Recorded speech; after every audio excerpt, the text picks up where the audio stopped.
Driven by the desire to restore his home, a father entrusts his daughter to the care of his new wife.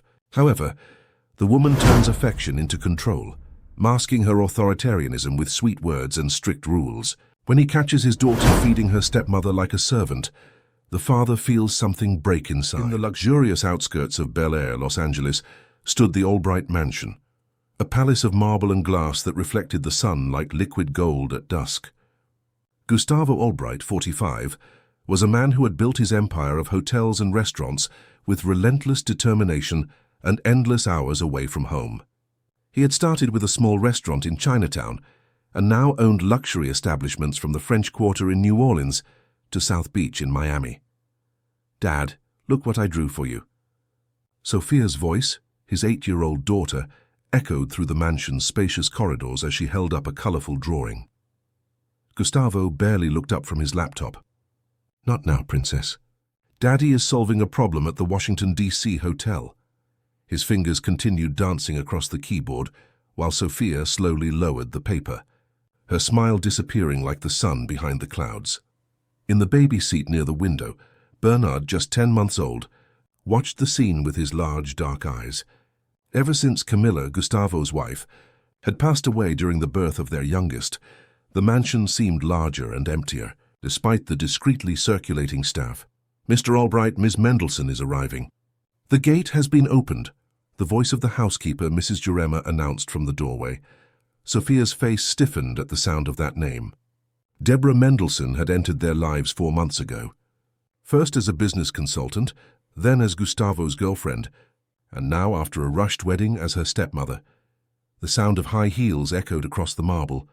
Deborah, 34, with her body sculpted by exclusive gyms and designer clothes, entered as if on a runway. Perfectly straightened black hair, impeccable red lipstick, discreet but visibly expensive jewelry. Her smile, however, did not reach her eyes. "My love, I missed you." She approached Gustavo, placing a calculated kiss on his lips. Her eyes, however, landed on Sophia, who clutched the drawing to her chest. "Sophia, dear, shouldn't you be studying?"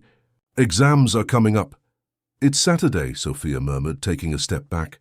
Deborah's smile wavered for a fraction of a second. "Even so, discipline is important. Your father didn't build this empire by playing around." She turned to Gustavo. "I need to show you the plans for the charity project we're organizing. It will give excellent publicity to the hotels." Gustavo closed his laptop and followed Deborah to the office, leaving Sophia standing in the middle of the room, her drawing forgotten. Mrs. Jurema, who had been observing everything from the corner, approached the girl. "Come, my dear, let's put this beautiful drawing in your special album. One day your father will have time to see them all," the gray-haired woman said, gently leading Sophia by the hand. In the following weeks, Gustavo embarked on another of his business trips, this time to inaugurate a resort in Maui, Hawaii. As always, he left detailed instructions about the children's care and bank transfers for all expenses. "I'll be back in 2 weeks. Deborah will take care of everything. If you need anything, call me," he said, quickly kissing Sophia's forehead and stroking Bernard's head. The girl tried to prolong the hug, but Gustavo was already checking messages on his phone as he walked towards the door. "Dad?" Sophia called when he was already on the threshold. "You'll miss my ballet recital." Gustavo stopped, his face showing a flicker of guilt. "I'll ask them to record it. We'll watch it together when I get back, I promise." And he left, without seeing the contained tears in his daughter's eyes.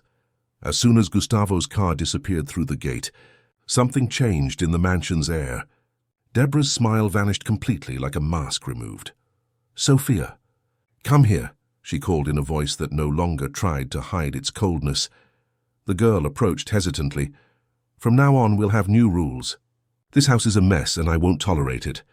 Deborah crossed her arms. "After school, you'll help Mrs. Jurema with the tidying up. No ballet until your grades improve." "But Dad said I could go to ballet," Sophia protested, feeling her heart race. A threatening smile appeared on Deborah's lips. "Your father isn't here, is he? And when he gets back, I'm sure he'll understand that discipline is more important than prancing around in ballet slippers." That night, Sophia discovered that her place at the dinner table had been changed. Instead of the chair next to her father's, she was placed at the opposite end, far from everyone. The plate served to her contained only rice and beans, while Deborah indulged in salmon and asparagus. Children need simple food, Deborah justified when Mrs. Jurema looked confused at Sophia's plate. And the baby will have dinner later, after I finish my meal in peace.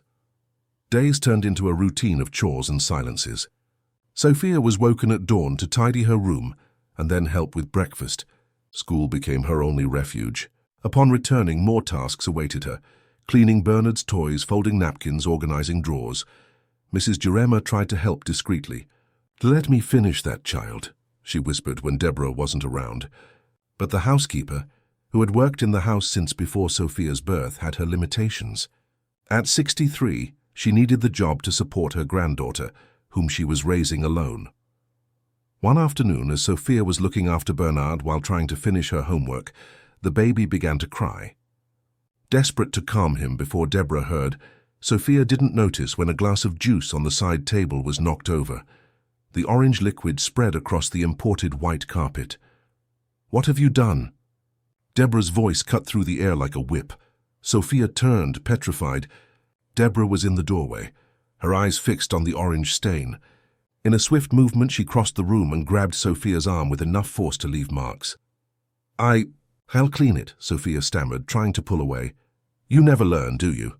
Is this your gratitude for everything I do?" Deborah dragged Sophia down the hallway, holding her arm tightly. The baby, abandoned in his seat, began to cry louder. "Get your brother. I'm going to teach both of you a lesson." Sophia, trembling, picked up Bernard in her arms. The sky outside the window was darkening rapidly. A summer storm was approaching, with distant thunder. Deborah violently opened the back door and pushed Sophia outside, who was trying to shield the baby in her arms. The rain began to fall, cold and relentless. "Where is that old dog your father insisted on keeping?" Deborah looked around the garden until her eyes landed on an abandoned wooden structure near the back wall. The old kennel of Gustavo's Labrador, who had passed away 2 years ago. "Perfect," Deborah murmured, pushing Sophia towards the kennel. "Since you like making such a mess, you can stay here until you learn." "Please no," Sophia pleaded, feeling the first raindrops on her face, mixing with tears.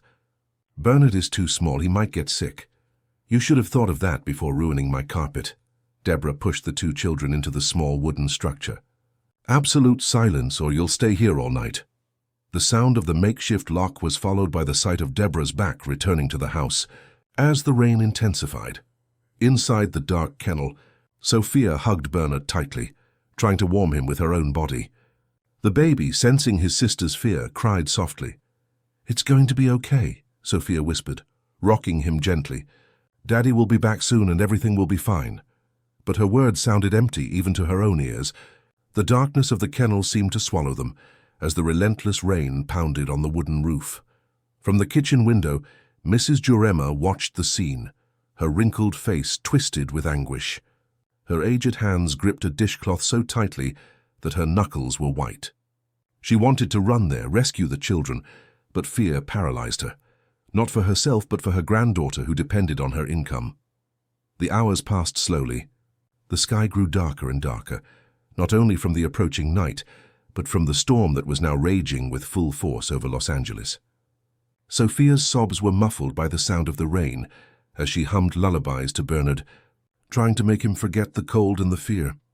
It was then that, through the curtain of water, headlights illuminated the mansion gate. A powerful engine broke through the sound of the storm. The silhouette of a black Mercedes became visible. Gustavo Albright had returned earlier than expected. Gustavo parked the car at the mansion's entrance, shielding himself from the rain with his jacket raised over his head. The trip to Maui had been interrupted when one of his partners pulled out of the investment at the last minute. Frustrated, he decided to return to replan his strategy without notifying anyone. What a silent reception, he thought, finding the mansion dark strange. Usually, Sophia would run to greet him, no matter the hour. Upon opening the door, he was met only by the tinkling of the crystals of the immense entrance chandelier, swaying slightly with the wind that entered with him. The silence was unsettling. "Sophia." "Bernard," he called, dropping his briefcase in the entrance hall. "Deborah?" He heard hurried footsteps and saw Deborah descending the stairs wearing a silk robe. Her face showed genuine shock at seeing him. "Gustavo, What a surprise. We weren't expecting you so soon, she said, quickly composing a smile and adjusting her hair. Why didn't you say you were coming back? Where are my children? He asked, ignoring her question and looking around. Sophia is in her room, grounded. She had terrible behavior today, Deborah replied, approaching to kiss him. And Bernard is sleeping, of course. It's almost 10 at night. Something in her tone didn't sound right. Gustavo knew negotiation techniques well and could recognize when someone was trying to manipulate him. What terrible behavior would that be? He asked, subtly pulling away from her embrace. She spilled juice on the Persian rug, that very expensive one we bought in Dubai. And when I called her out, she threw a terrible tantrum. You know how dramatic children can be. Deborah shrugged as if it were a trivial incident. I sent her to her room without dessert. Discipline, as we always discussed. Gustavo walked towards the staircase, but stopped when he heard a noise coming from the kitchen. He changed direction and found Mrs. Jurema, who seemed to be hiding something under her apron. Jurema? What is it? He asked, noticing the housekeeper's agitation. Nothing, sir. Just preparing some tea for the night, the woman replied. But her eyes avoided his and her hands trembled slightly. Where is Sophia? And don't tell me she's in her room, because I just passed by the open door, Gustavo insisted, his fatherly instinct alerting him that something was very wrong. Mrs. Jurema quickly glanced at the kitchen window, which overlooked the back garden. It was only a second, but enough for Gustavo to follow her gaze. Through the curtain of rain he could glimpse the old doghouse, abandoned since Rex had passed away. What's out there, Jurema? His voice became authoritative, the same one he used in difficult negotiations. Sir, Mrs. Jurema began, gathering courage. The girl and the baby, Ms. Mendelssohn. What? Gustavo felt his blood run cold. Don't tell me that. Gustavo, don't listen to her, Deborah interrupted, having followed him to the kitchen. Jurema is getting senile. I told you I need to hire someone younger. Without waiting for more explanations, Gustavo ran to the back door and out into the garden, immediately lashed by the torrential rain. Mud stained his Italian shoes as he ran towards the doghouse. As he approached, he heard a faint sound, a lullaby, sung by a child's voice, choked with tears. He knelt in the mud and saw, through the small opening of the door, his daughter, drenched and trembling, cradling her brother in her arms. "Sophia!" he shouted, pulling the locked door with force until the old wood gave way. The girl's eyes, red from crying, widened at the sight of her father. For a second she seemed not to believe it was real. "Daddy?" she whispered, as if fearing it was a hallucination. Gustavo picked them both up in his arms, feeling Sophia's drenched clothes and Bernard's feverish body. The baby was too quiet, his lips slightly bluish. Fury bubbled within Gustavo, but his focus now was on getting his children out of that place. "What happened here?" he asked as he carried the two back into the house. "Who did this to you?" Sophia merely pressed her face against her father's chest, as if afraid to answer. Her small fingers clutched his shirt desperately. At the kitchen door, Deborah waited, her face a mask of false concern. "My God, what were they doing out there?" "Sophia, did you take your brother to play in the rain? How could you be so irresponsible?" Her voice was filled with theatrical indignation. Gustavo looked at her, incredulous. Don't you dare try to twist this." "Gustavo, darling, I know you're upset, but—" "Silence." His voice thundered louder than the storm outside. "I don't want to hear another word from you until I understand exactly what happened here." He took the children upstairs, straight to his own room. He called Mrs. Jurema to help dry and warm them.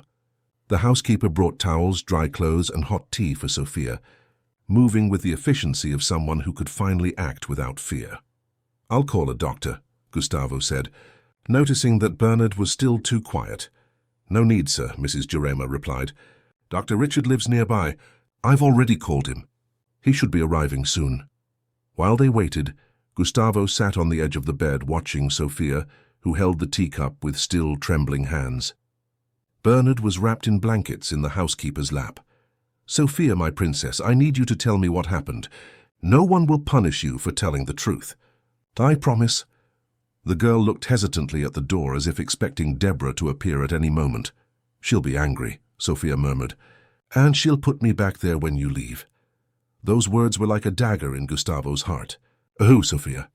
Was it Deborah who put you both out there? In the doghouse? Sophia nodded slowly, silent tears rolling down her still pale face. Why? What happened? I spilled juice on the carpet, she replied so softly that Gustavo had to lean in to hear. It wasn't on purpose. I was looking after Bernard and doing homework at the same time. And because of that, she locked you out there? In the rain? The disbelief in Gustavo's voice was palpable. It's not the first time, Mrs. Jurema intervened, no longer able to restrain herself. Forgive me, sir, I should have told you sooner. But I feared losing my job and my granddaughter. Continue, Jurema. I need to know everything. The housekeeper took a deep breath. Ever since you married Ms. Mendelssohn, things changed. At first, they were small things. Different meals for Sophia, too many chores for a child her age. Then they got worse. Punishments for any reason, shouting when you weren't here. She's left them without food. Sophia has been taking care of her brother practically alone. Gustavo felt as if the ground had disappeared beneath his feet. How had he not noticed? How had he been so blind? Why didn't you tell me, Sophia? Why didn't you call me? The girl lowered her eyes. She said you wouldn't believe me, that you'd be angry and send us to a boarding school far from here. The sound of the doorbell interrupted the conversation. It was the doctor, Dr. Richard, an old family friend who had attended Camilla's pregnancy. While the doctor examined the children, Gustavo left the room and found Deborah in the hallway, apparently composed again. Gustavo, I know it looks bad, but it's not what you're thinking, she began in a conciliatory tone. I had a moment of weakness, I admit, but you know how difficult Sophia can be, so rebellious. I just wanted to teach her a lesson, for her own good. I never imagined she would take the baby to that place. It was a terrible misunderstanding. Gustavo looked at the woman in front of him, truly seeing her for the first time. How had he allowed himself to be deceived by that facade? How had he placed his children in the care of that person? Get out of my sight, he said with chilling calm.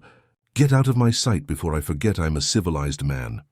You can't talk to me like that. I'm your wife. Not for much longer, he replied, turning his back on her and returning to the room where the doctor was finishing examining the children. How are they? He asked anxiously. Dr. Richard had a grave expression. Sophia has early hypothermia, but nothing a good rest won't solve.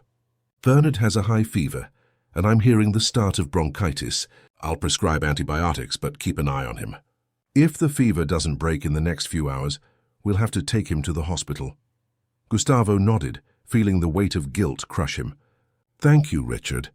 And I'm sorry to call you so late. Don't worry about it, the doctor replied, placing a hand on his friend's shoulder. But Gustavo, what happened? How did these children end up in that doghouse in the rain? A mistake, Gustavo replied, looking at his children nestled in the large bed. A mistake I will never repeat. After the doctor left, Gustavo instructed Mrs. Jurema to stay with the children and went downstairs. He found Deborah in the office on the phone, speaking in a low voice. Yes, just a minor setback. He came back early. No, of course I'll resolve it. Divorce isn't in my plans, believe me. Noticing Gustavo at the door, she quickly hung up. It was just a friend, she was worried. Gustavo approached the desk and opened his laptop. A few clicks, and the screen showed images from the mansion's security cameras. Cameras Deborah apparently didn't know about. Let's see what happened today. Frame by frame, he said, navigating to the afternoon recordings. Deborah visibly paled. Is this really necessary? I already said it was a misunderstanding. Necessary? No, enlightening. Yes? Gustavo turned the laptop, showing the clear scene. Deborah dragging Sophia by the arm, forcing her to pick up Bernard, pushing them out into the rain and locking them in the doghouse. He fast-forwarded the video, showing Deborah returning inside, pouring herself a glass of wine, and calmly sitting down to watch television, while the children remained trapped outside for hours. Now, please explain, what kind of misunderstanding is this? Deborah's eyes changed. Fear gave way to something cold and calculating. Don't think you can discard me so easily, Gustavo. I have a very well-crafted marriage contract. A contract that will be annulled due to child abuse. Child abuse, Deborah? That voids any contract. She gave a dry laugh. Prove it. That's my word against an 8-year-old child's and an old senile employee's. Gustavo pointed to the laptop. I have more than enough proof. And it's not just from today. He clicked on another folder, revealing weeks of catalogued recordings. I installed these cameras after Sophia started having nightmares. Father's instinct, perhaps. Deborah's face contorted into a mask of fury. You can't do this to me. Do you know who I am? My family, my contacts? I will destroy you and your businesses. Try, Gustavo replied simply, standing up. Now get out of my house. Your belongings will be sent tomorrow to wherever you indicate. And be thankful I'm not calling the police right now. This isn't over, Gustavo, she threatened, grabbing her purse. No one humiliates me like this. It was over the moment you touched my children, he replied, opening the office door. Leave, Deborah, before I change my mind about the police. When the front door closed behind Deborah, Gustavo felt an enormous weight lift from his shoulders, replaced by another, that of guilt and responsibility. How had he been so blind? How could he compensate his children for the suffering his selfishness and negligence had caused? He slowly climbed the stairs, returning to the room where Sophia and Bernard finally slept. Mrs. Jurema watched over them, sitting in an armchair near the bed. Is she gone? The housekeeper asked in a low voice. Yes, forever, Gustavo replied, sitting on the edge of the bed and observing Sophia's serene face in her sleep. The girl clutched her brother protectively, even in her slumber. Will you be all right? Mrs. Jurema asked, concerned about her employer who seemed to have aged 10 years that night. Gustavo gently touched Sophia's hair, still slightly damp. I will be, but more importantly, they will be all right. I will ensure that, whatever it takes. From the bedroom window, the storm began to subside. The rain became softer, as if nature was responding to the change within the Albright mansion. The night was still long, but for the first time in months, there was hope for a clearer dawn. The sun rose timidly over Los Angeles the next morning, as if testing the ground after the previous night's storm. Inside the Albright mansion, Gustavo had not slept. He had spent the entire night sitting beside his children, checking Bernard's fever and watching Sophia's restless sleep. Sir, you need some rest, Mrs. Jurema murmured, entering the room with a breakfast tray. You won't help the children if you get sick too. Gustavo accepted the cup she offered him, feeling the warmth of the liquid warm his cold hands. How could I let this happen, Jurema? How did I not notice? The housekeeper sat in the nearby chair, her tired eyes showing that she too had not slept. You were suffering, trying to find a way after Ms. Camilla's passing. People like Ms. Mendelssohn are experts at taking advantage of moments of fragility. That doesn't absolve me, he replied, watching Sophia begin to stir, signaling she would soon wake. Camilla trusted me to protect them. Bernard coughed in his sleep, a worrying sound that made Gustavo check his temperature again. He was still feverish, but not as much as the night before. Sophia slowly opened her eyes. For a moment she seemed confused to be in her father's room. Then the memory of the previous night returned, and she looked around, apprehensive. Is she gone? She asked, her voice small and hesitant. Yes, Princess. She won't be coming back ever again, Gustavo assured her, sitting on the edge of the bed. I'm so deeply sorry for what happened. Sophia studied her father's face for a long moment, as if looking for signs that he truly believed her. You're not mad at me about the carpet? The question broke Gustavo's heart. My love, I would never be mad about something like that. It was an accident. Accidents happen. Sophia looked at Bernard, who was still asleep. Will he be okay? I tried to protect him from the rain, but it was so cold. You were amazing, Gustavo said, swallowing the lump in his throat. A brave and strong big sister. Bernard is lucky to have you. The words seemed insufficient in the face of the trauma his daughter had suffered. Gustavo realized that much more than promises would be needed to rebuild the broken trust. We'll do things differently from now on, he said, holding Sophia's small hand in his. I'll work less, be home more. We'll be a real family.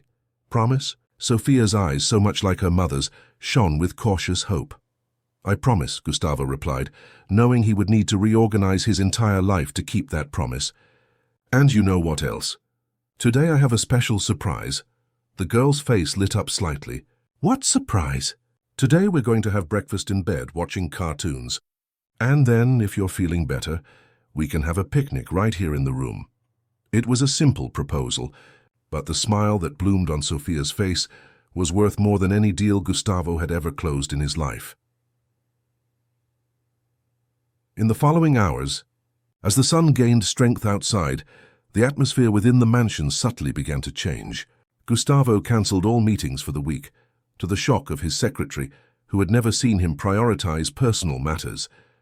He called the best doctors in Los Angeles to monitor Bernard's recovery. And most importantly, he remained present, truly present with his children. By dusk, Bernard seemed better. His fever had subsided, though the cough persisted. Sophia, recovering from the physical and emotional shock, even managed a few laughs when her father awkwardly tried to change the baby's diaper. "Not like that. Dad," she said, skillfully grabbing the ointment jar. "First you have to clean it well, then apply the ointment, then put on the diaper. See?" Gustavo watched admiringly his 8-year-old daughter's dexterity. "Where did you learn to do that so well?" Sophia's smile faltered. "I had to learn." She didn't like taking care of Bernard. The indirect mention of Deborah brought back the shadow of the recent past. Gustavo realized they would need to face these ghosts together, not avoid them. "Sophia, we need to talk about what happened. Not just yesterday, but since she arrived." The girl visibly stiffened. "I don't want to talk about it. I know it's difficult, but sometimes talking helps heal wounds we can't see," Gustavo explained, choosing his words carefully. "You don't have to tell me everything at once. We can start slowly." Sophia remained silent for a long moment, fiddling with the hem of her pajamas. "She used to say things," she finally said so softly that Gustavo had to lean in to hear. "What things, dear?" "Asked that we were a burden to you. That you only let us stay here because you had to. That Mom left because she couldn't stand me anymore." Gustavo felt as if he had been punched in the stomach. The calculated cruelty of those words, designed to break a child's spirit, was almost incomprehensible. "Sophia, look at me," he asked, waiting until his daughter's eyes met his. "None of that is true. Not a single word. You and Bernard are the best part of my life. And your mother. She loved you more than anything in the world. If she could, she would never have left." "Then why did you leave us with her? Why were you never here?" The questions burst out, as if Sophia had kept them bottled up for a long time. Gustavo had no easy answers. "After your mother passed, I threw myself into work. I thought that if I ensured you had everything, the best school, the best house, the best opportunities, I would be fulfilling my role. It was a terrible mistake. I confused things with presents, money with love." The silence that followed was broken only by the sound of Bernard playing with a rattle. "Do you know what your mother told me before Bernard was born?" Gustavo continued, feeling it was time to share this. "She said, 'No matter how busy you are, never let our children doubt that they are loved.' And I failed at that. But I promise, Sophia, that from now on you two will always be my priority." A tear rolled down the girl's face, and she quickly wiped it away with the back of her hand. "I missed Mom so much. And you too, even when you were home." Gustavo hugged his daughter, feeling her small body tremble with suppressed sobs. "I know, my love, I know. But I'm here now, truly here. And I'm not going anywhere." That night, for the first time in a long time, Gustavo prepared dinner with Sophia's help. It wasn't elaborate, just sandwiches and canned soup. But the process of doing something together brought a joy that no gourmet meal could surpass. After dinner, while Sophia bathed Bernard, insisting she could help, Gustavo received a call that reminded him of the outside world. It was his lawyer, Richard Miller. "Gustavo, I got your message. I want you to know I'm already taking care of everything. The divorce petition will be filed tomorrow with the evidence of child abuse." "Thank you, Richard. I want this resolved as quickly as possible." "There's a complication," the lawyer continued.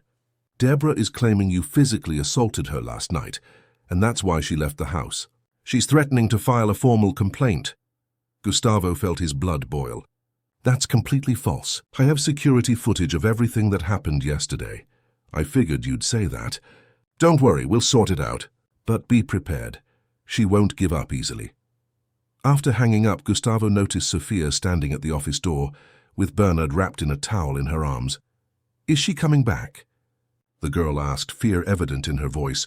"No, Sophia. She's trying to cause trouble, but she won't succeed. I have proof of everything she did." "The cameras," Sophia said, surprising her father. "I knew they existed. I saw you installing one once, but I didn't tell anyone." Gustavo smiled, admiring his daughter's perception. "That's right. The cameras will protect us. Now shall we put this little guy to sleep? As he placed Bernard in the crib, Gustavo noticed how the baby seemed more peaceful. His breathing was still a little difficult due to the bronchitis, but the fearful expression he carried near Deborah had disappeared. Sophia insisted on sleeping in her brother's room that night. To take care of him if he coughs too much, she explained with the seriousness of an experienced nurse. Gustavo brought a mattress for the floor beside the crib, preparing it with sheets and pillows.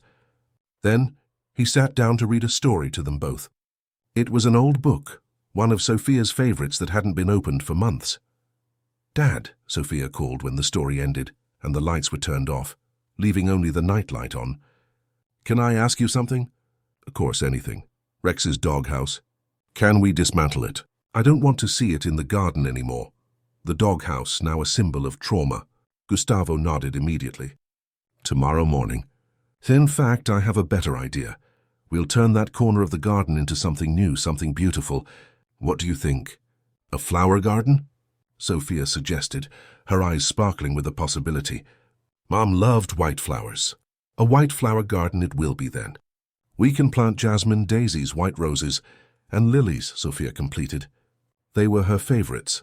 Lilies for sure, Gustavo agreed, feeling a connection to Camilla he hadn't experienced in a long time. "It will be our special project." Sophia smiled, a small but genuine smile, the first in a long time. "Good night, Dad." "Good night, my brave one," he replied, kissing her forehead. "Sleep well. Tomorrow will be a new day." As he quietly left the room, Gustavo felt a certainty growing within him. The path would be long and difficult, but they would overcome it together. The storm had passed, and now it was time to rebuild not just the broken trust, but also the family that had almost been lost in the shadows of the Albright mansion. Outside the window, the full moon illuminated the garden, including the old doghouse which soon would give way to flowers symbolizing a new beginning. The night was clear now, with no trace of the previous day's storm. Only calm silence and the promise of a different dawn. The Miller & Associates law firm was located on the 20th floor of a skyscraper on 5th Avenue, New York City. From its wide windows, the Los Angeles metropolis could be seen in all its chaotic grandeur. Gustavo watched the city's movement as he waited for Richard Miller, his lawyer and longtime friend. "Sorry for the delay," Richard said, entering the room with a thick folder under his arm.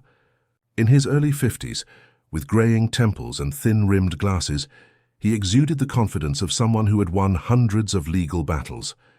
"I was at the courthouse reviewing the initial divorce petition." Gustavo averted his gaze from the window. "Any problems?" Richard sat behind the mahogany desk and opened the folder. "Several, actually. Deborah isn't making things easy. In addition to the false accusation of assault, she's claiming half of your assets, including company shares." "That's absurd. We have a prenuptial agreement." "Which she's contesting, claiming she was coerced into signing it." Richard adjusted his glasses. "But that's not the worst. I've received information that she's hired Teresa Forrester." Gustavo felt a chill down his spine. Teresa Forrester was known in legal circles as the Shark, a ruthless lawyer who specialized in high-profile divorces, famous for destroying reputations and securing multi-million-dollar settlements for her clients. "This is more serious than we imagined," Richard continued. "Forrester doesn't play fair. Prepare for personal attacks, media exposure, the whole package." Gustavo ran a hand over his face, feeling the fatigue of the past few days. "I don't care about the money or my reputation. I just want to protect my children." "I understand, but her strategy will likely be to use the children as leverage." Richard shuffled through the documents. "She's already building a narrative that you're an absent father, that Sophia has behavioral problems due to your negligence, and that Deborah was the only stable figure in the house." "That's completely false. We know that, but a good lawyer can twist reality. We need to be prepared." Gustavo stood up and returned to the window. Down below, life continued at its frantic pace. Executives rushing to meetings, tourists admiring the avenue, teenagers leaving the subway. A world oblivious to his personal drama. "What are our options?" Richard arranged some papers on the table. "Option 1, we play hard too. We use the recordings, employee testimonies, your children's medical records. We go public if necessary. We show who Deborah really is."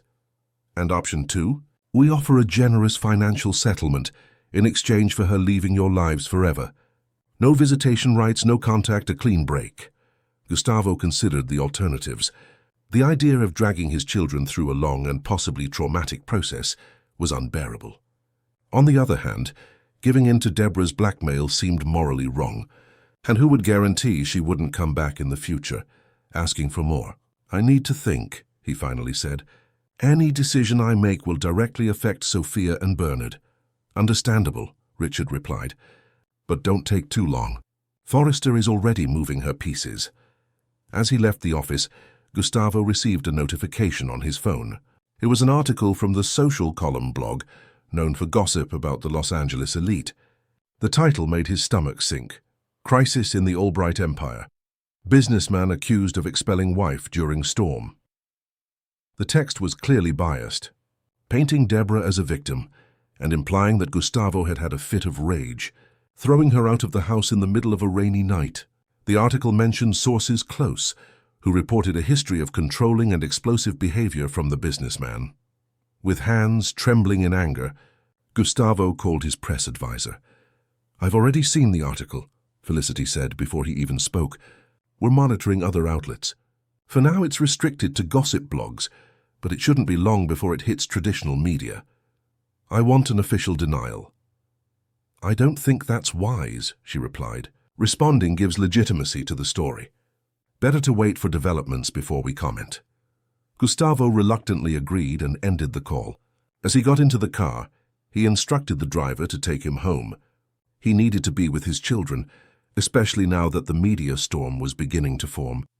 At the mansion, he found Sophia and Bernard in the garden, accompanied by Mrs. Jurema. The three watched two gardeners removing the old doghouse. "Daddy!" Sophia exclaimed when she saw him running towards him. "Look, they've started! Soon we'll be able to plant our flowers." Gustavo hugged his daughter, feeling a momentary relief at seeing her enthusiasm. "Yes, Princess. Soon this place will be the most beautiful in the garden." He took Bernard from Mrs. Jurema's arms, noting that the baby seemed more alert today, though still coughing occasionally. "How is he?" "Improving," the housekeeper replied. "The medicine is working. The pediatrician called earlier and said we won't need to go to the hospital if he continues like this." "Great." Gustavo breathed a sigh of relief. "Sophia, how about we have lunch in the garden today? Like a little picnic?" "Yes." The girl jumped up excitedly. "Can I help make the sandwiches?" "Of course you can. You're my official assistant chef now." As they walked towards the house, Gustavo's phone vibrated again. It was Richard. "We have a problem," the lawyer said without preamble. "Deborah has filed for a restraining order. She's requesting temporary custody of the children, alleging that you pose a risk to them due to unstable and aggressive behavior." Gustavo stopped in his tracks, feeling as if the world was spinning around him. "She can't do that. I have the recordings. I can prove she's the one who poses a risk. The judge has scheduled a preliminary hearing for tomorrow. I want you to bring all the recordings. And we need testimonies from the housekeeper, the doctor who treated the children, anyone who can confirm your version." "Richard, I can't lose my children," Gustavo's voice faltered, drawing Sophia's worried gaze. "You won't lose them," the lawyer assured him. "Trust me. But we need to be prepared for a nasty battle." After hanging up, Gustavo forced a smile to reassure Sophia. "It was just work, dear. Nothing important. Let's prepare our picnic." In the kitchen, while Sophia carefully sliced tomatoes, with a plastic knife under close supervision, Gustavo called Mrs. Jurema aside. "Deborah is trying to get custody of the children," he informed her in a low voice. "I need your testimony about what happened here in recent months." The housekeeper's wrinkled face paled. "My goodness, that woman has no limits." Then, straightening her shoulders, she added, "You can count on me, sir. I'll tell everything I saw. She won't take these children, not as long as I have the strength to speak." Lunch in the garden was a moment of truce. Sophia genuinely laughed as she tried to get Bernard to eat small pieces of fruit. The baby, in turn, seemed enchanted by the butterflies visiting the nearby flowers. For a few hours, Gustavo managed to push away his worries and simply be present. It was Sophia who noticed the car first. "Someone's at the gate," she said, pointing to the property entrance. Gustavo turned and saw a black car stopped. A man was taking pictures with a long-range camera. "Stay here with Bernard," he instructed, quickly standing up. "Jurema, please take the children inside." As the housekeeper hurried to gather the little ones, Gustavo walked towards the gate. The man, seeing him approach, quickly got into the car and drove away. "Who was that, Dad?" Sophia asked when he returned to the house. "No one important, dear. Probably someone lost." But he knew it wasn't true. The paparazzi had found his address, which meant the story was gaining traction. Soon his private life would be plastered across all news portals. That afternoon, while Sophia watched cartoons with Bernard, Gustavo met with his legal and public relations team in the mansion's library. The situation was serious. In addition to Deborah's restraining order, new witnesses had emerged corroborating her version. "A former nanny is saying you rarely saw the children, that you left everything in the hands of staff," Felicity informed him. "And there are rumors that Deborah will give an exclusive interview tomorrow, detailing alleged abuses she suffered during the marriage." "This is an orchestrated campaign," Richard concluded. "They're trying to destroy your credibility before the hearing." Gustavo ran his hands through his hair, desperate. "What do we do?" "We have our own weapons," Richard replied, determined. "The camera recordings are irrefutable, and I got Dr. Richard's testimony, confirming the children's condition that night." "Still, we need a media strategy," Felicity added. "We suggest a press conference, where you present your side of the story in a controlled manner. We can do it right here tomorrow morning before the hearing." Gustavo agreed, though the idea of exposing his private life repulsed him. For his children, he would do what was necessary. After the meeting, as everyone left, Richard stayed behind. "There's something else you should know," he said confidentially. "We did an investigation into Deborah's past. We discovered she was previously accused of fraud in one of her earlier jobs. Nothing that went to trial, but there are records. And what's more, this is her third marriage, not her second, as she claimed. What does that mean for us? It means she has a history of lies and manipulation that we can use to our advantage." Richard placed a hand on his friend's shoulder. "We're going to win this, Gustavo, but we need to play as hard as she does." When Richard left, Gustavo was alone in the library, absorbing everything that had happened. He felt exhausted, physically and emotionally. He was about to go check on the children when he heard light footsteps in the hallway. "Dad?" It was Sophia, standing at the door with a worried face. "Is everything all right?" "I heard voices," he smiled, trying to dispel her concern. "I was just sorting out some work matters. Nothing to worry about." Sophia entered the library and sat in the armchair next to his. "Dad, I heard some things about her trying to take us." Gustavo's heart tightened. His daughter was too perceptive for her own good. "Sophia, she won't succeed, will she?" The girl's voice trembled slightly. "We won't have to go with her." Gustavo knelt in front of his daughter, holding her small hands in his. "Never. Listen carefully, I will never let her take you. I will do everything necessary to keep our family together." Sophia nodded, seeming momentarily relieved. "Can I sleep in your room tonight?" "I promise not to make any noise." "Of course you can. And Bernard too. We can have a pajama party, just the three of us." A small smile lit up the girl's face. "Like in the movies?" "Exactly like in the movies, with popcorn and everything."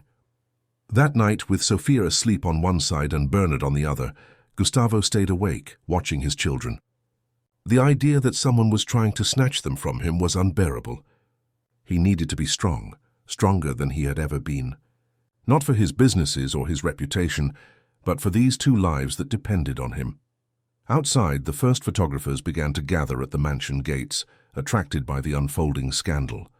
And somewhere in the city, Deborah and her team planned their next move, preparing for the battle that would divide Los Angeles high society and threaten to tear apart what remained of the Albright family.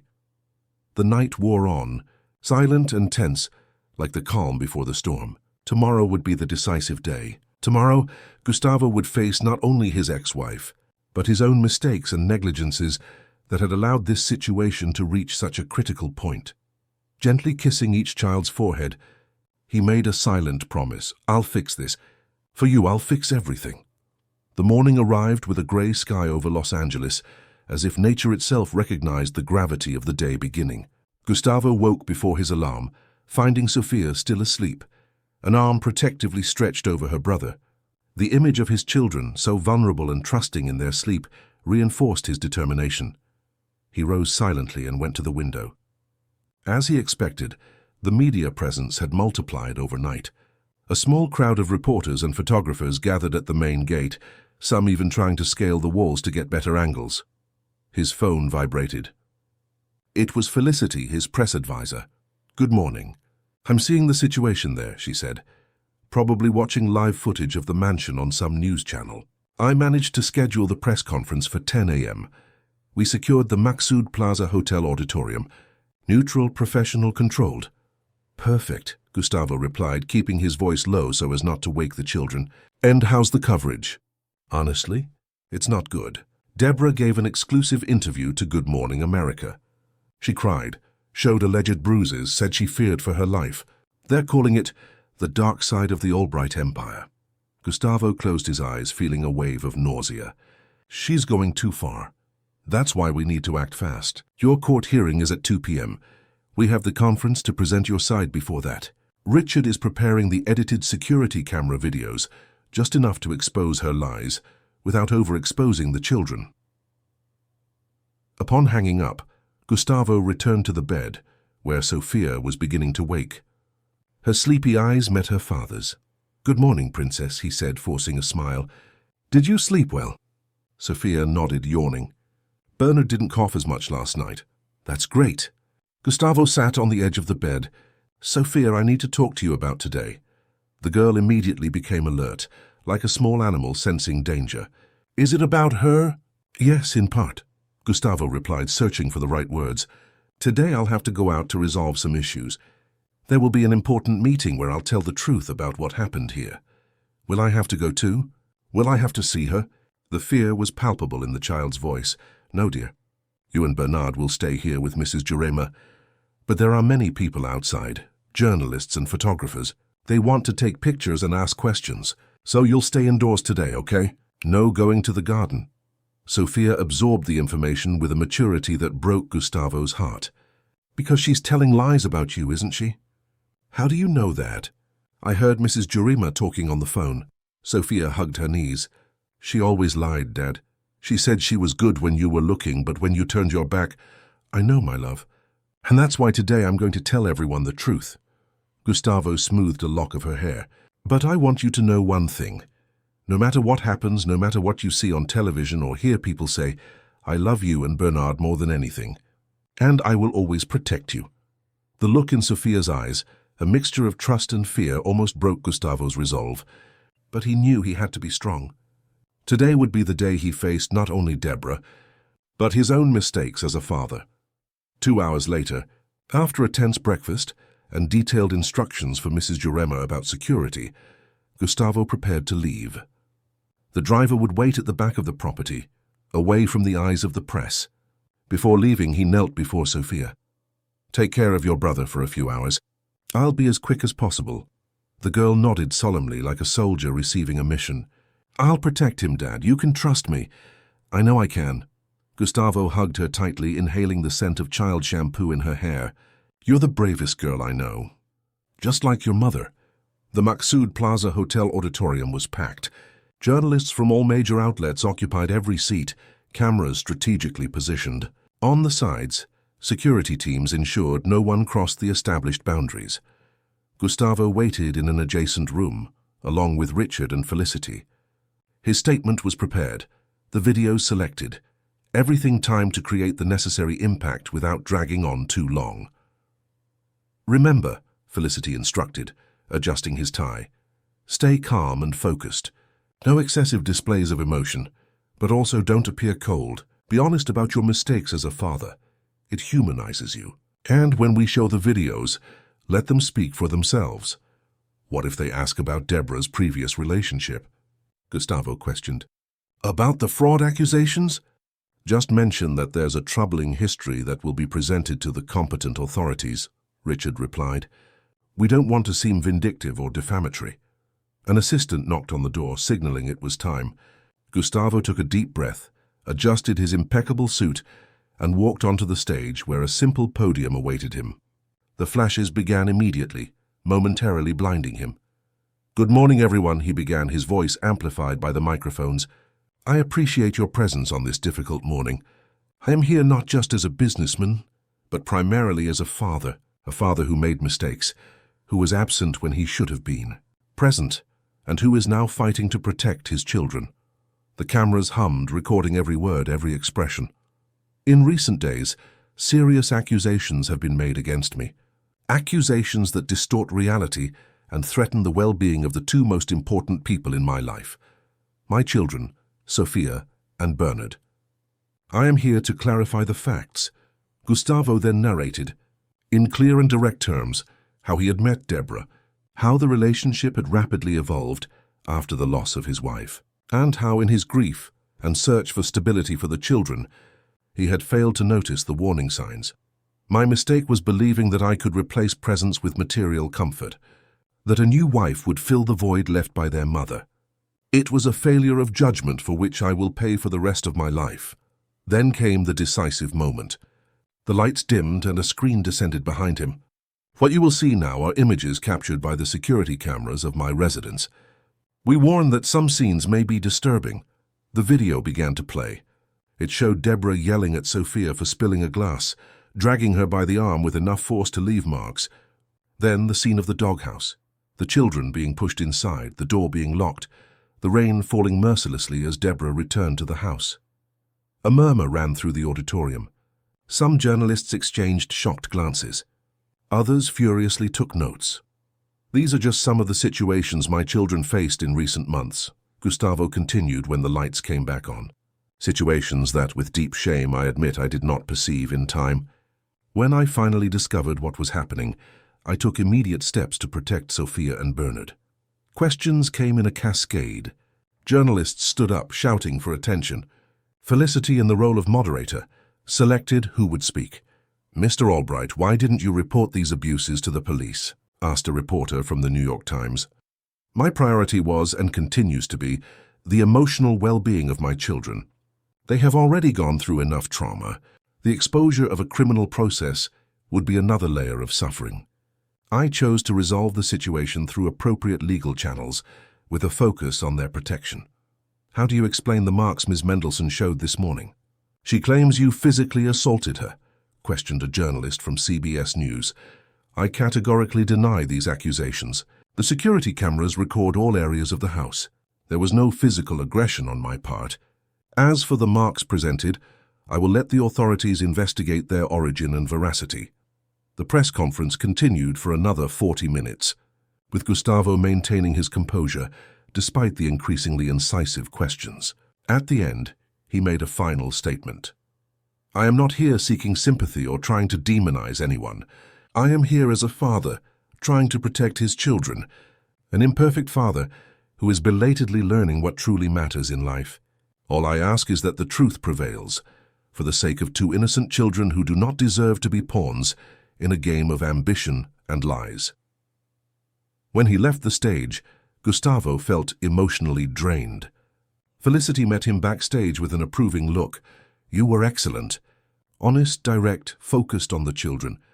The first reactions on social media are already leaning in your favor." "I don't care what they think of me," he replied, loosening his tie. "I just want this to be over so we can move on." Richard, who was following the repercussions on his tablet, gestured to get his attention. "We have news. Dr. Forrester's office just called. They want a private meeting before the hearing." "Is that good or bad?" Gustavo asked. "It's interesting," the lawyer replied with a slight smile. "Usually when the opposing party requests a meeting after a public demonstration of evidence, it's because they are reconsidering their strategy." The meeting was scheduled for 12:30 p.m. at the same hotel. Gustavo used the interim time to speak with Sophia by phone, assuring her that everything was going well and that he would be home soon. His daughter's voice sounded anxious, but she assured him that Bernard was calm, playing with his colorful blocks under Mrs. Jurema's watchful eye. The meeting took place in a private conference room. On one side of the table, Gustavo and Richard. On the other, Deborah and the formidable Teresa Forrester, a woman in her 60s, with perfectly coiffed grey hair and shrewd eyes behind elegant glasses. Deborah looked different. without the theatrical makeup of the morning interview, without the rehearsed tears. Her gaze was cold and calculating, assessing the battlefield. "Mr. Albright," Dr. Forrester began, "thank you for agreeing to this meeting. After watching your press conference, we believe we can reach an agreement that benefits all parties. My only interest is the well-being of my children," Gustavo replied, keeping his gaze fixed on the lawyer, refusing to look at Deborah. "Naturally," Forrester continued, "and that's why we're here. My client is willing to withdraw the assault accusations and waive the custody request in exchange for an adequate financial settlement."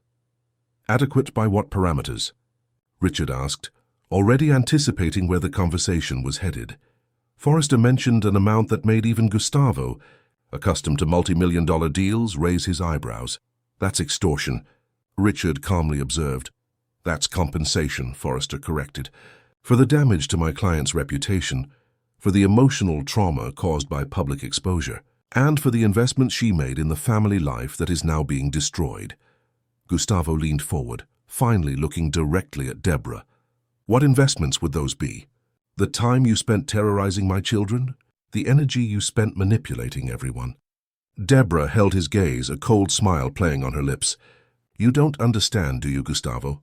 I could have been a great wife, a great stepmother, if you had given me the respect and position I deserved. But you never got over Camilla. Those children were more important to you than I was, even when you barely saw them. And that would justify locking them in a doghouse during a storm." Gustavo's voice trembled slightly with contained fury. A moment of frustration. "Everyone has limits." Deborah shrugged as if discussing a trivial incident. "Besides, the girl was impossible, always defying me, always trying to prove I wasn't welcome. I was just trying to establish some discipline." The coldness with which she spoke about Sophia's suffering made Gustavo's stomach churn. In that moment, he clearly saw who Deborah truly was, not a passionate woman who had lost control, but a calculating predator who saw in him and his family an opportunity for social and financial ascent. "The offer is on the table," Dr. Forrester intervened, sensing the situation could get out of hand. "I advise you to accept it, Mr. Albright. Otherwise we will go to court, and my client has more cards up her sleeve that have not yet been revealed." Gustavo looked at Richard, who made a small gesture, indicating they needed to talk privately. The two left the room, leaving Deborah and her lawyer waiting. "What do you think?" Gustavo asked as soon as the door closed behind them. "She's bluffing," Richard replied. "The evidence we have is too solid. Any judge with an ounce of common sense will see the truth, but a legal process will be long and draining. Continuous media exposure, the possibility of the children eventually having to testify. Is that what you want?" Gustavo pondered, feeling the weight of the decision. Paying Deborah seemed morally wrong. It would be like rewarding her cruelty. On the other hand, prolonging the conflict would mean more suffering for Sophia and Bernard. "Let's counter-propose," he finally decided. "A significantly lower amount, with the additional condition of a strict confidentiality agreement and a guarantee that she will never again attempt contact with the children." Richard nodded, satisfied. A sensible approach. Upon returning to the room, they presented the counter-proposal. As expected, Deborah vehemently protested, but Dr. Forrester, more pragmatic, seemed to assess the real chances of victory in court. "We need time to consider," the lawyer finally said. "You have until the start of the hearing," Richard replied. "At 2 p.m. we will be in court, unless we reach an agreement before then." As Gustavo and Richard left the hotel through the back, avoiding the press that was still waiting, Gustavo's phone rang. It was an unknown number. Hesitantly, he answered. "Mr. Albright?" The female voice on the other end sounded anxious. "This is Clara Mendelsohn, Deborah's cousin. I need to speak to you urgently, before the hearing. I have information that can help you and your children." Gustavo looked at Richard, covering the phone's microphone with his hand. "It's a cousin of Deborah's. Says she has important information." The lawyer frowned, cautious.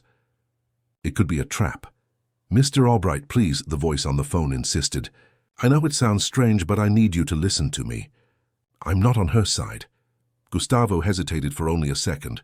"Where can we meet?" "I'm at the Culture Bookstore Cafe at the National Complex." "I can wait here. I'm wearing a blue dress and red-rimmed glasses. After hanging up, Gustavo faced the lawyer. I'm going to meet her. The hearing isn't for another hour and a half. I won't be able to convince you otherwise, will I? Richard sighed. At least let me come along. I'll stay a few tables away observing. The Culture Bookstore, located in the emblematic National Complex on 5th Avenue, was moderately busy at that lunch hour. Executives browsed books while eating quick sandwiches. Students occupied tables with open laptops. Tourists photographed the unique architecture of the space. Gustavo spotted the woman immediately. Clara Mendelssohn seemed to be about 35, with brown hair tied in a messy bun, the simple blue dress contrasting with the striking glasses. There was something in her face that vaguely resembled Deborah, but her expression was completely different. Open, anxious, without her cousin's calculated coldness. Mr. Albright. She stood up as soon as she saw him approach. Thank you for coming. I know you must be suspicious. Let's just say I have good reason to be cautious, he replied, sitting at the table. Richard discreetly settled a few tables away, pretending to read a newspaper.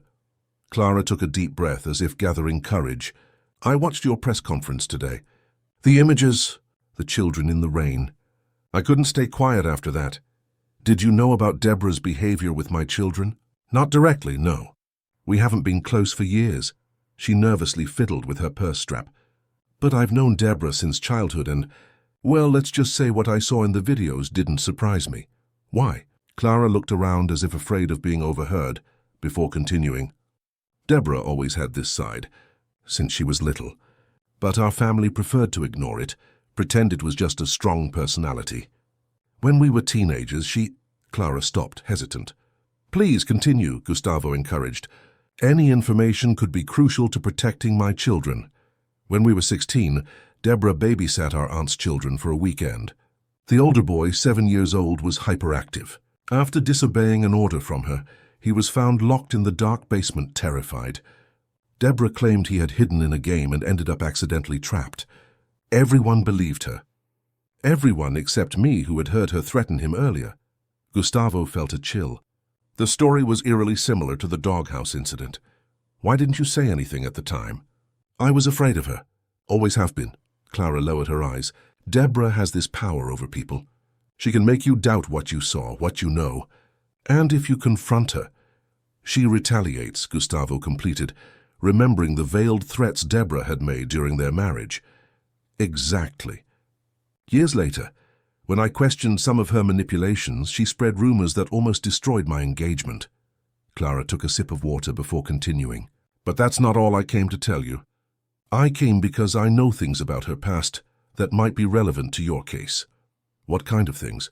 Your lawyer probably already found out about the fraud accusation at her old job, but I doubt he knows about her first husband. Gustavo leaned forward, intrigued. Richard mentioned this would be her third marriage, not her second, as she claimed. Yes, but it's not just a matter of numbers. Her first marriage lasted only 6 months. He was a businessman from Nashville, Tennessee, older, very rich. It ended when he suffered a domestic accident. He fell down the mansion stairs. He was in a coma for weeks.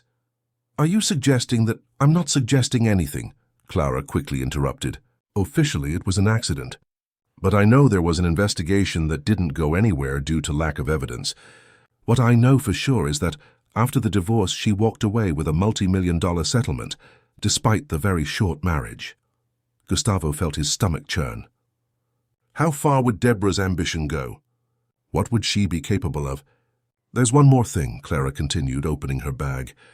The main reason I decided to seek you out. She pulled out a thin folder and slid it across the table. These are copies of Deborah's medical records. I got them through a friend who works at the clinic where she consults. Gustavo looked at the folder, hesitant. Isn't this confidential? I could have legal problems if I use this. Technically, yes. But I think your lawyer can find legitimate ways to obtain this information now that he knows it exists. The important thing is the content. He opened the folder and began to read the documents. His face gradually lost its color. She has a diagnosis of, he began, incredulous, personality disorder, diagnosed 3 years ago, after her second husband insisted on a psychiatric evaluation as part of the divorce process. She had some therapy sessions, took medication for a while, but abandoned treatment. Clara adjusted her glasses nervously. Her condition explains much of the behavior you witnessed. The ability to manipulate, the superficial charm, the lack of empathy, the fits of rage. Gustavo closed the folder, his mind processing what he had just discovered. Suddenly, many things made sense. Deborah's abrupt changes in behavior, her ability to charm in public while being cruel in private, the coldness with which she treated the children when no one was looking. "Why are you telling me this? Why risk yourself?" he asked, studying Clara's face. "Because I saw those children in the doghouse in the rain," her voice faltered. "Because I have a small child and I can't imagine anyone doing that to him. And because," she hesitated, "because I feel guilty for all the other times I kept quiet." Gustavo's phone vibrated. It was a message from Richard. Forrester called.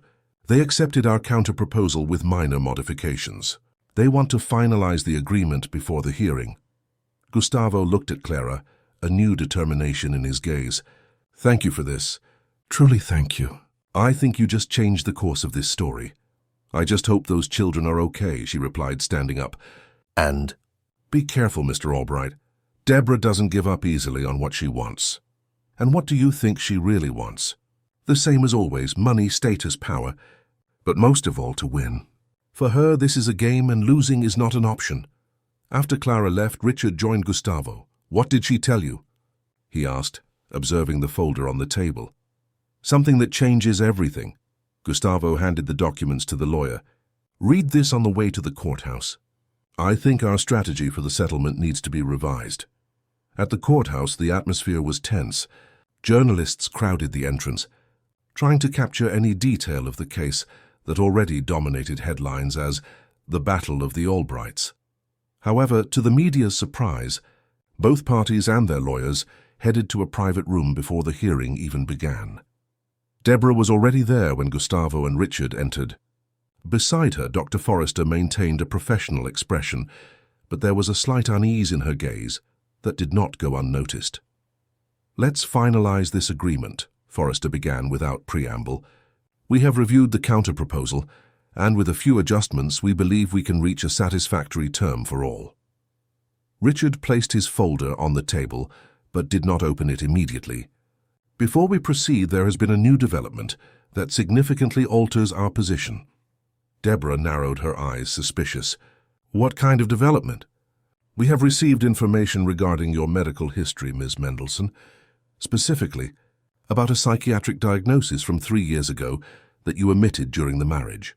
Deborah's face transformed, going from suspicion to fury in a matter of seconds. "That's ridiculous and irrelevant." "On the contrary," Gustavo calmly intervened, "it is extremely relevant when it comes to the safety of my children. An untreated diagnosis of personality disorder, with a documented history of manipulative and aggressive behavior, is something any judge would consider crucial in a custody case." Teresa Forrester remained impassive, but her gaze now assessed Deborah from a new perspective. As a good lawyer, she probably wondered why her client had not shared this vital information. "Even if such a diagnosis existed," Forrester said cautiously, "there would be issues of medical confidentiality to be considered." "That's true," Richard agreed. "That's why we are not presenting these documents informally, only informing that, if this case goes to trial, we will officially request the court to requisition relevant medical records for the children's safety." Deborah leaned over to whisper something in her lawyer's ear. The whispered conversation gradually became tenser, with Deborah clearly insisting on something, and Forrester refusing with small shakes of her head. Finally, Forrester turned to Gustavo and Richard. "We would like a moment alone, please." The two men stepped out into the hallway, leaving the two women in the room. Through the closed door, they could hear Deborah's raised tone, though the words were indistinguishable. "Do you think she'll give in?" Gustavo asked. "Teresa Forrester is a shark, but she's also smart. She knows when a case is lost. The question is whether she can convince her client." 10 minutes later, the door opened. Forrester looked exhausted, as if she had just fought a difficult battle. Deborah, sitting at the back of the room, kept her arms crossed and a closed expression. "We are willing to reconsider the terms," Forrester announced. "In exchange for your discretion regarding certain medical issues, my client will accept a considerably lower amount and relinquish any future claims for custody or visitation." Gustavo and Richard exchanged glances. It was more than they had hoped to achieve. "We will have to include strict mutual confidentiality clauses," the lawyer continued, "and a provision prohibiting any future contact between Ms. Mendelssohn and the children." "Mendelssohn?" Gustavo questioned. "She will revert to her maiden name after the divorce," Forrester clarified. The agreement was finalized in the next 2 hours, with the lawyers working on the details, while Gustavo and Deborah remained on opposite sides of the room, avoiding any eye contact. When everything was ready for the signatures, Gustavo finally looked directly at the woman he had married. He searched her eyes for any sign of remorse, any indication that she understood the suffering she had caused. He found nothing but cold, calculated anger. "I hope you use part of the money to resume your treatment," he said in a low voice, as the lawyers prepared the final documents. Deborah smiled, a smile that did not reach her eyes. "Always the concerned hero, aren't you, Gustavo? So superior, so righteous." Her voice was almost a whisper, so only he could hear. "But deep down you know you're as guilty as I am. Who left those children with me? Who was too busy with his hotels to notice what was happening under his own roof?" The words hit Gustavo like a punch to the stomach, not because they were cruel, but because they contained a truth he struggled to accept. "You're right," he admitted, surprising her. "I failed them, and I will spend the rest of my life trying to make up for it. The difference is that I want to improve, to be better for them." For an instant, so brief that Gustavo later wondered if he had imagined it, something akin to confusion crossed Deborah's face. As if his sincerity was a language she couldn't fully comprehend. The moment quickly passed. Forrester approached with the documents, and Deborah's mask of coldness settled back into place. "Sign here, here, and here," Richard instructed, pointing to the marked spots on the documents. "With this, the agreement is sealed. The divorce will be finalized in a few weeks, but the provisions regarding the children take effect immediately." When Gustavo signed the last page, he felt an immense weight lift from his shoulders. It wasn't a perfect ending. Deborah would still walk away with a considerable sum of money, but his children were safe, and that was all that mattered. "One last detail," Richard said, handing Deborah an envelope. "This is a separate document, acknowledging that you understand and accept the restraining order. You cannot approach within 500 yards of the children or their residence. Anti-violation will result in the loss of all financial benefits of the agreement and possible legal consequences." The look Deborah shot Gustavo as she signed the document was filled with resentment. But there was something else there too, a calculated acceptance, as if she was already planning her next move, her next identity, her next victim. Outside the courthouse, the media eagerly awaited details. Felicity, the press advisor, had already prepared a simple statement. "The parties have reached an amicable and confidential agreement. The Albright family now requests privacy during this time of recovery and rebuilding." Inside the car on the way home, Gustavo finally allowed himself to breathe. The nightmare was over, or at least this part of it. He knew the real work, rebuilding his children's trust, healing emotional wounds, creating a new normal, was just beginning. "We got a great result," Richard commented, sitting beside him. "Given the circumstances, we couldn't have hoped for anything better." "Yes," Gustavo agreed, looking out the window as the car drove through the city towards Bel Air. "But I can't stop thinking about what Clara said, about Deborah not giving up on what she wants." "The restraining order is very clear," Richard assured him, "and the terms of the agreement are strict. If she tries anything, she'll lose everything." "It's not the money I'm worried about," Gustavo confessed. "It's what Clara called winning. For Deborah, this was never really about money.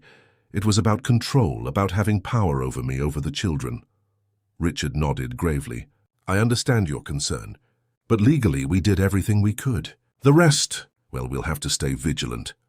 Upon arriving at the mansion, Gustavo noticed that most of the reporters had dispersed, probably following Deborah or heading to the press conference Felicity would organize later. Before the car even stopped completely, the front door opened and Sophia ran out, followed by Mrs. Jurema carrying Bernard. The girl's face was anxious, searching for answers in her father's expression. Gustavo got out of the vehicle and opened his arms. Sophia ran to him, almost knocking him over with the impact. "She's not coming back?" "Never again?" Sophia asked, her voice muffled against her father's shirt. Never again, Gustavo assured her, holding her tightly in his arms. She signed a paper promising to stay away from us forever.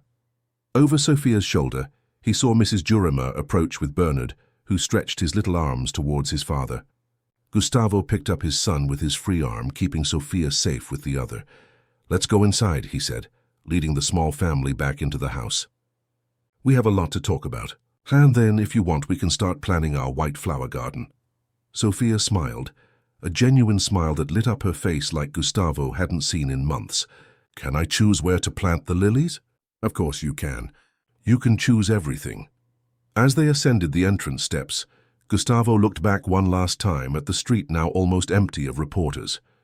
A strange feeling washed over him, as if he was being watched. But there was no one there, just the wind rustling the garden trees. Shaking off the unsettling sensation, he entered the house and firmly closed the door behind him, leaving the outside world behind. Today was a day of new beginnings, of healing. The shadows of the past would have to wait. But as he hugged his children in the safety of the mansion, Gustavo couldn't shake the feeling that something was still to come. As if this was just the first battle of a larger war. As if Deborah, even absent, still cast her shadow over them. "Shall we have a snack?" Mrs. Jurimer suggested, breaking his dark thoughts. "I made that carrot cake Sophia loves." "Yes," the girl exclaimed, her enthusiasm momentarily pushing away all worries. Gustavo smiled, forcing himself to live in the moment, to appreciate this small victory. The future would bring what it had to bring. For now his children were safe, and that was all that mattered. "Carrot cake sounds perfect," he said, following Mrs. Jurimer to the kitchen, with Sophia skipping ahead and Bernard safe in his arms. Absolutely perfect. 6 months had passed since the court settlement. The Los Angeles winter, mild but humid, was showing its first signs of retreat, allowing the August sun to gradually warm the city. In the Albright mansion, much had changed. The first and most visible transformation was in the back garden. Where the old doghouse once stood, an exuberant bed of white flowers now bloomed. Lilies, jasmine, daisies, and roses formed a small oasis of peace. In the center, an elegant marble fountain murmured softly, its soothing sound warding off any echoes of painful memories. Sophia, now just turned 9, knelt at the edge of the flower bed, carefully removing some weeds that tried to invade her precious garden. Her dark hair was tied in a loose braid, and specks of dirt adorned her denim overalls. Beside her, Bernard, who had just turned 16 months, tried to imitate her with his chubby little hands, though he often pulled up flowers instead of weeds. "No, be like this," Sophia patiently instructed, guiding her brother's hands. "Only the small green plants, see? The white flowers stay." The boy babbled something that vaguely sounded like flower, drawing a radiant smile from his sister. His vocabulary grew daily, to the delight of everyone in the house. From the veranda, Gustavo observed the scene with a cup of coffee in hand. There was something deeply symbolic in that image, his children transforming a place of trauma into something beautiful. Together, healing the earth as they themselves were being healed. "They're getting closer every day," Mrs. Jurimer commented, approaching with a tray of freshly baked cookies. "Sophia looks like a little mother with the little one." "Yes, sometimes even too much," Gustavo replied thoughtfully. "I wish she would allow herself to be more of a child. Give it time, sir. Emotional wounds are like gardens. They need constant care, patience, and a lot of love to bloom." The housekeeper's simple wisdom always impressed him. In recent months, Mrs. Jurimer had become much more than an employee. She was a fundamental pillar in the reconstruction of the Albright family. "I'll call the children for a snack," she said, heading to the garden. Gustavo smiled as he watched Bernard toddle towards the tray of cookies, his little face lighting up with joy. Sophia followed more slowly, carefully removing the gardening gloves she had received for her birthday. "Dad, I think the lilies will produce more flowers this year," she announced proudly, sitting at the veranda table. "I read that they get stronger after the first year." "Just like us," Gustavo replied, affectionately ruffling his daughter's hair. Sophia smiled, a smile that finally reached her eyes. These small victories, a genuine smile, a spontaneous laugh, a night without nightmares, were the true milestones of progress for Gustavo. The first months after the divorce had been difficult. Sophia had frequent nightmares, waking up screaming in the middle of the night. Bernard, though too young to articulate his fears, became visibly anxious with loud noises or sudden movements. Sessions with Dr. Marianne, the child psychologist recommended by the pediatrician, became part of the family routine. Trauma doesn't disappear overnight, Dr. Marianne had explained in one of the first consultations, but children have an incredible capacity for healing when they are in a safe and loving environment. Following the specialist's guidance, Gustavo implemented a predictable and comforting routine. Mornings always began the same way, breakfast together, where each person talked about a good dream they had or something they hoped to do that day. Then Sophia went to school, now accompanied by her father, no longer by the driver, while Gustavo worked from home until noon, always available if Bernard needed him. Afternoons were dedicated to the children, outings to the park, visits to the zoo, reading sessions in the garden, and evenings followed a calming ritual: bath, family dinner, bedtime stories. Predictability created security. Constant presence rebuilt trust. Professionally, Gustavo had made drastic changes. He delegated much of the day-to-day administration of the hotels to trusted executives. He refused international expansion projects that would require long trips. He transformed the home office into his main operations center, with video conferences replacing in-person meetings whenever possible. "Your children come first now," he said firmly, when his partner questioned the decisions. "The empire can wait. Their childhood cannot." His phone vibrated, interrupting his thoughts. It was a message from Felicity, his press advisor. Breaking news. Deborah Mendelsohn announced engagement to a Los Angeles oil executive. "Press may seek your comments. How do we proceed?" Gustavo sighed. In recent months, Deborah had practically disappeared from the radar. After the divorce, she moved to New York City, and, as he knew through mutual acquaintances, immersed herself in the city's social circuit, reinventing herself as a sophisticated socialite and victim of an unhappy marriage. "No comment," he replied succinctly. Matter closed. Although the confidentiality agreement prevented both parties from publicly discussing the details of the divorce, Gustavo occasionally heard rumors about Deborah making veiled insinuations at social events. Fortunately, the media had lost interest in the story after a few weeks, attracted by more recent scandals. "Dad, can I go to Louisa's house on Saturday?" Sophia asked, interrupting his thoughts. "Her mom is going to teach us how to make beaded bracelets." Louisa was a new classmate from school, one of the first friends Sophia had made since the traumatic events. The girls' friendship was an encouraging sign that Dr. Marianne had celebrated as an important milestone in the healing process. "Of course, Princess. I'll call her mom later to arrange the time. And Bernard can come too? I promise to take care of him." Gustavo smiled tenderly at Sophia's constant concern for her brother. "I think Bernard can stay with me this time. That way you have some time just for you and your friend."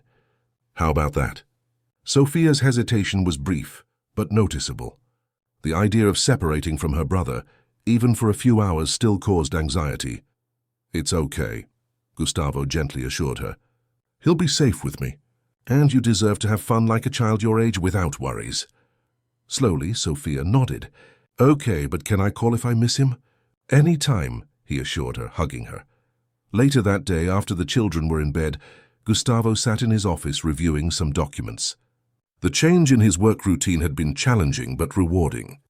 Focusing on the strategic aspects of the business, while delegating the operational, allowed him to keep the company prosperous without sacrificing family time. Notification on his laptop indicated the arrival of an email. It was from Richard, his lawyer, with the subject "Important Update." Intrigued, Gustavo opened the message. "Gustavo, I received information from a reliable source that Deborah will be in Los Angeles next week for a designer brand launch at the Beverly Center. Although she has respected the restraining order so far, I thought it prudent to alert you. I suggest reinforcing home security during that period and perhaps considering a short trip with the children. As always, I am available to discuss additional measures. Richard." A chill ran down Gustavo's spine. Although he rationally knew that Deborah probably wouldn't risk everything she had gained in the settlement by violating the restraining order, his protective instinct spoke louder. Clara Mendelssohn's words echoed in his mind. For her, this is a game and losing is not an option. He stood up and walked to the window, observing the garden now illuminated only by moonlight. In the background, the bed of white flowers looked almost ethereal in the dim light, a beacon of peace in the darkness. "No," he decided, typing a reply to Richard. "We're not going to run, not this time. Reinforce security if you deem it necessary, but we will carry on with our lives normally. She no longer has power over us." As he sent the message, Gustavo felt a serenity he hadn't experienced in a long time. The fear still existed.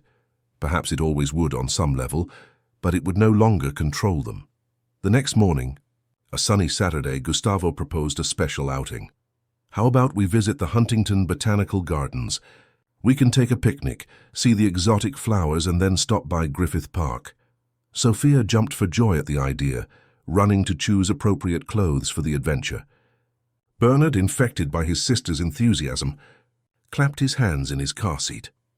On the way to the Huntington Botanical Gardens, Sophia chattered animatedly about her favorite plants and the rare species she hoped to find. Gustavo watched in the rearview mirror his daughter's illuminated face, that free, carefree, typically childish expression that had disappeared during the dark months. "You know, Dad," Sophia said suddenly, "I think Mom would like our white flower garden." The mention of Camilla caught Gustavo by surprise. Sophia rarely spoke about her mother spontaneously. "You think so?" "I'm sure. I remember her telling me that white flowers mean purity and new beginnings. That's why she always had a vase of white lilies on her bedside table." Gustavo smiled, moved by the memory. "Your mother was very wise. That's why I chose white flowers for the garden," Sophia continued. "Not just because of her, but because we needed a new beginning after everything." The wisdom in the 9-year-old girl's explanation left Gustavo speechless.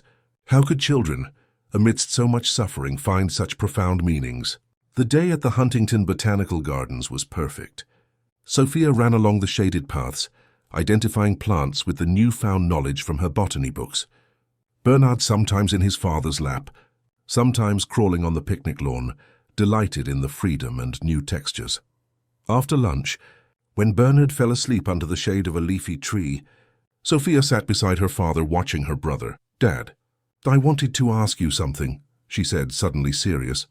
"Of course, Princess, anything. We're going to be okay, aren't we? Even if—" She hesitated, her fingers nervously playing with the hem of her dress.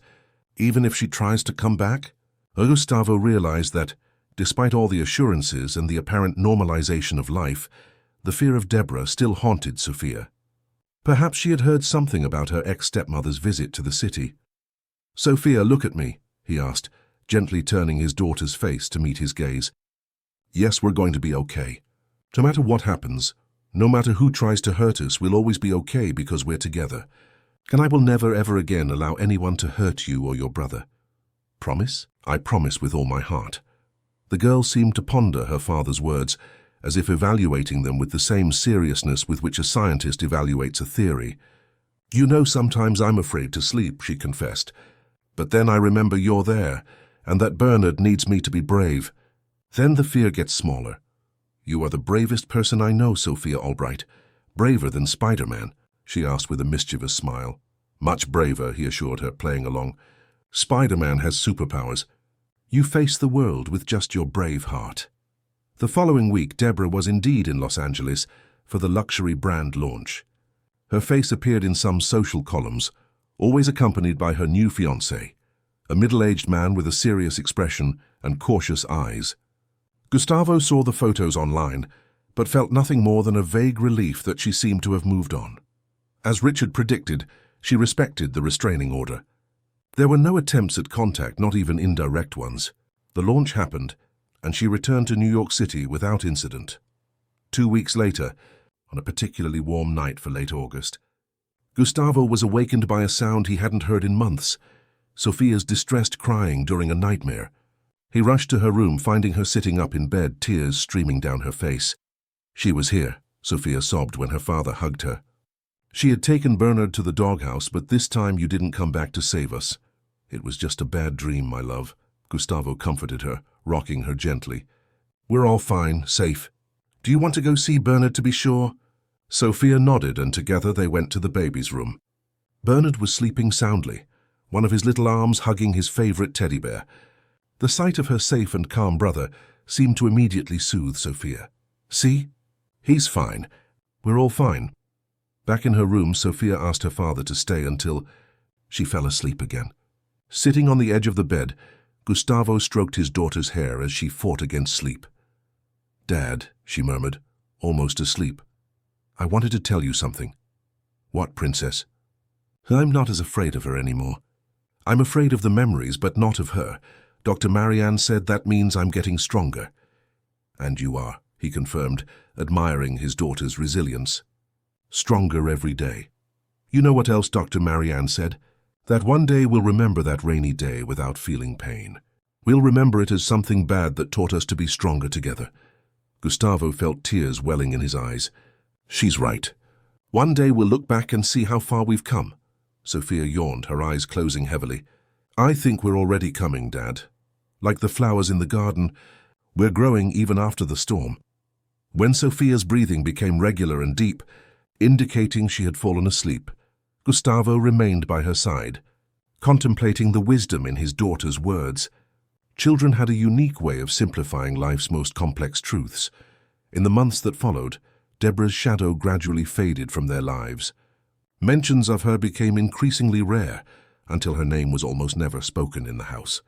Sophia's nightmares decreased in frequency, as did Bernard's separation anxiety. The following spring, the white flower garden was in full splendor. New flower beds had been added, forming a miniature labyrinth that delighted Bernard, now running with his chubby little legs.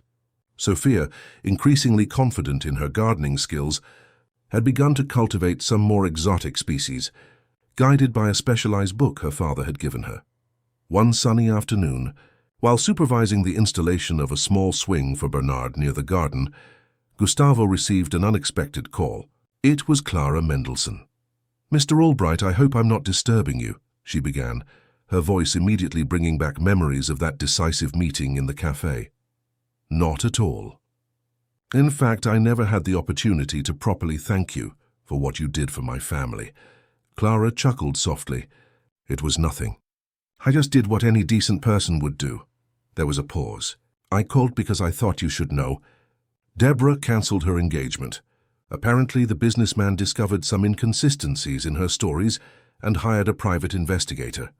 Gustavo absorbed the news with a calm that surprised him. "I understand. Is he okay?" "From what I hear, yes. He ended the relationship before things got worse. Deborah is furious, of course, but now she's in the crosshairs of his family, who have far more resources and influence than she imagined. And you're telling me this because I thought you should be aware. When Deborah is thwarted, she tends to look for scapegoats for her anger.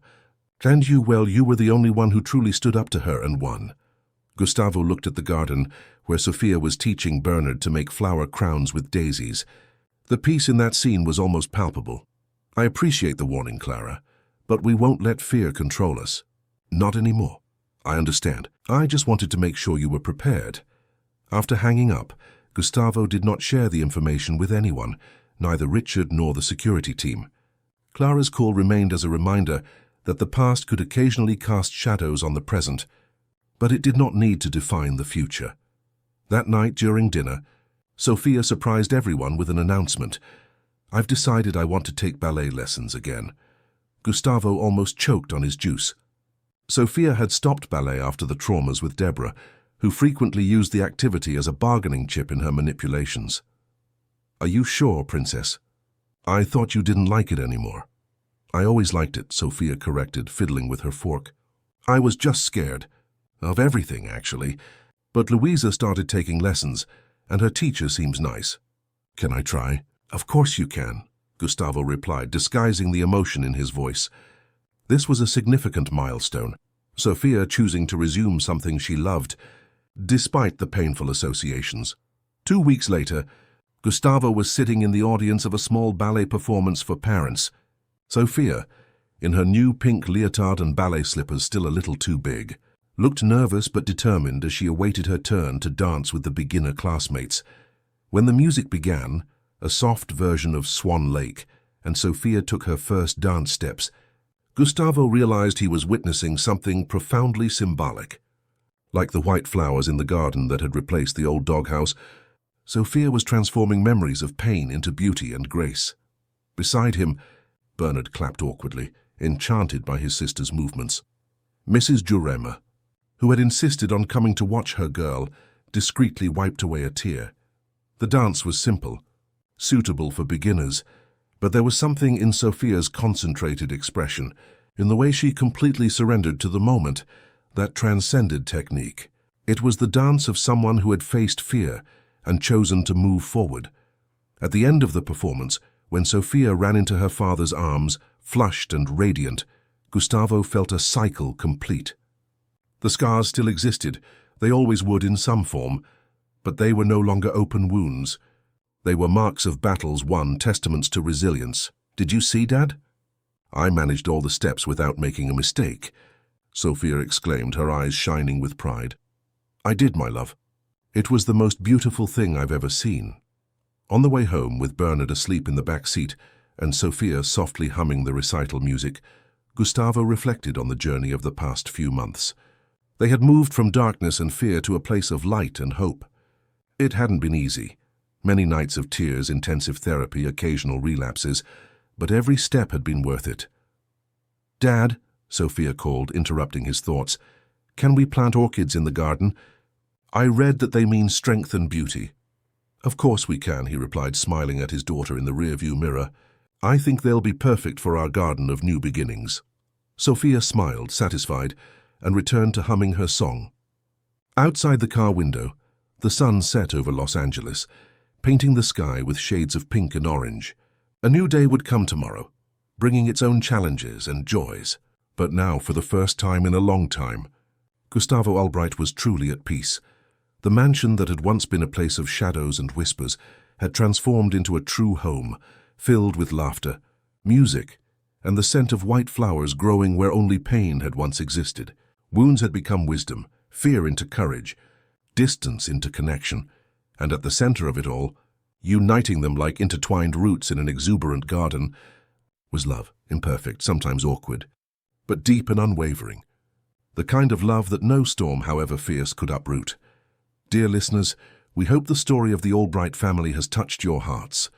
To continue this emotional journey, we have prepared a special playlist with equally captivating stories of overcoming adversity and rebirth. Find it here by clicking on your left. If this narrative of healing and new beginnings moved you, be sure to subscribe to our channel and like this video. Every day we bring new stories that explore the complexity of life, always with a message of hope. And you, have you experienced a significant new beginning? Share it with us in the comments. We look forward to reading your stories of overcoming.